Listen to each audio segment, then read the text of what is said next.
বেলা খেতে বসে পড়েছি। আজকের মেনু কি কি আছে? মা আজকে রান্না করেছে হচ্ছে এই যে টমেটোর ডাল করেছে, আমার জন্য করেছে হচ্ছে আলু ভাজা, আবার স্বর্ণর জন্য করেছে হচ্ছে আলু পেঁয়াজ কলি ভাজা, বেগুন ভাজা।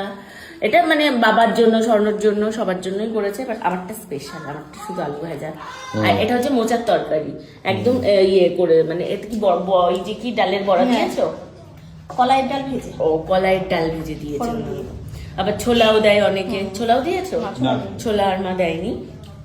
তারপর হচ্ছে এই যে ইয়ে করেছে, এটা হচ্ছে ডিমের ভাজা, ডিম অমলেট করেছে স্বর্ণর ছেলের। ও ডালটা বললাম টমেটোর ডাল, আর হচ্ছে এই যে আমের চাটনি, পাঁপড়। যেহেতু বিয়ে বাড়ি আছে, একদম হালকা পাতলা খাবার খাবো, কারণ দুপুরে রিচ, রাতেও রিচ খেলে কালকে আর উঠে দাঁড়িয়ে থাকতে পারবো না।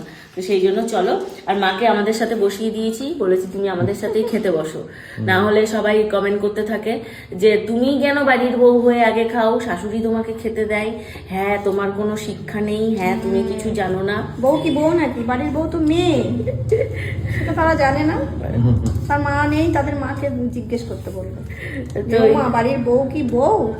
বউ মানেই তো ঝি, তাহলে মানে তো বউ মানেই তো মেয়ে, মেয়ে মানেও তো ঝি। হ্যাঁ, বউ ঝি নিয়েই তো সংসার, তাহলে মেয়ে নিয়েই তো সংসার। ছেলে তো বউমা তো মেয়েই হয়, জানা জিনিস। তো যাই হোক, আমরা এখন বসে পড়েছি, মাও আজকে আমাদের সাথেই খাচ্ছে, চারজন মিলে এক জায়গায় বসে পড়েছি। তো চলো, আজকে একদম জমজমাটি খাওয়া দাওয়া চলবে চারজনে। চলো।